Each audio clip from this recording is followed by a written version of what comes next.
that artists should get paid. 90% of the country still listens to the radio every day. And artists will tell you, I saw Rodney Jerkins sit here and say, and like he said on Breakfast Club, that my biggest checks come from the radio publishing, those radio spins, not these streaming platforms. I'm an advocate against what's going on. There's no reason why, if I got a record and it does 1 billion streams and I have the publishing on it, I should be able to buy a house from that. Wouldn't you think so? Yeah. 1 billion streams? I couldn't even probably pay 2 months of an apartment. Crazy. Off Rent 1 billion streams. Off 1 billion streams with publishing. I saw Hitmaker on $1 Million Worth of Game saying the same thing. If you stream, the labels have a deal with the streaming services. So as far as that go, your money is coming in at like an 18th or a 32. Like you get 1%, like the bottom of the barrel, bro. If you get a #1 record on radio, urban radio, rhythmic radio, God forbid you get a #1 record on top 40 radio, that hot white people, bro, big check.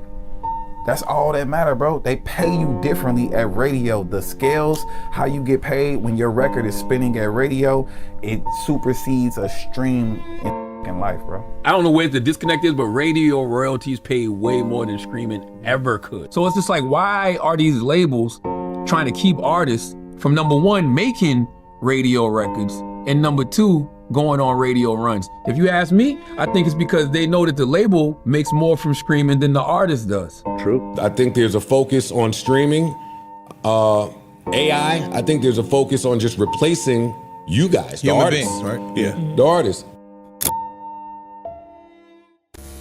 Artificial intelligence is moving in on that very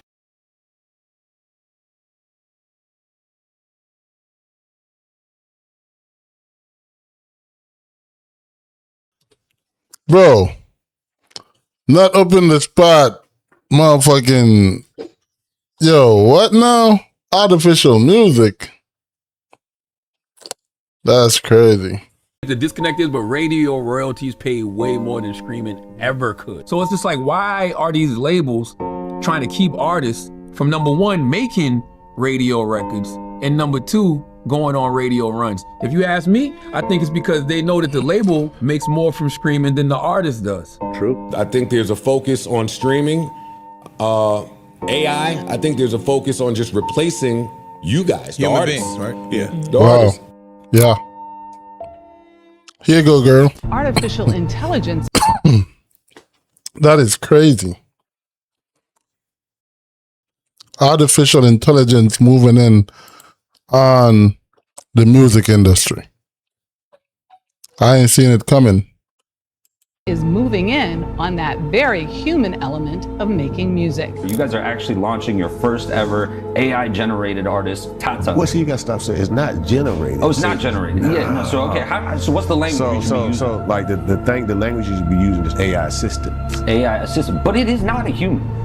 Tata, right? An AI artist just signed a $3 million deal with a record label. Her name is Zania Monet. Is this the future of music? Nothing and no one on earth will ever be able to justify AI to me, especially not AI in the creative arts, in which people have worked hard for, trained for, slept on the floor for, got injuries for, worked for their entire lives. I'm sorry, I don't respect it. Spotify might be replacing your favorite artist with AI ghosts. The band, and this is just one of many, is called the Velvet Sundown. They have over 500,000 monthly listeners, which is absurdly high for not being, real musicians. They've admitted that it's AI. They changed their bio on Spotify. But still, they have 1.5 million followers. Why are they a verified artist when they're not even human? Is Spotify actually... Wow, that is diabolical work. That's the future, man. I mean, I guess there's no need for me to be a rapper. I can just create an AI rapper and have that rapper get signed. behind all of this? So here's what I think is going on. Spotify has allegedly been promoting so-called ghost artists so that it could avoid paying royalties to real artists. The band is now being added to extremely popular playlists next to real artists, allegedly. That's I'm done with Spotify. For something that's non-living, to be able to learn how to do that and it be pretty convincing is kind of alarming. For someone who's a music purist, it feels not right to me. It feels icky to me. Great point there, though. You can't connect with something that is AI.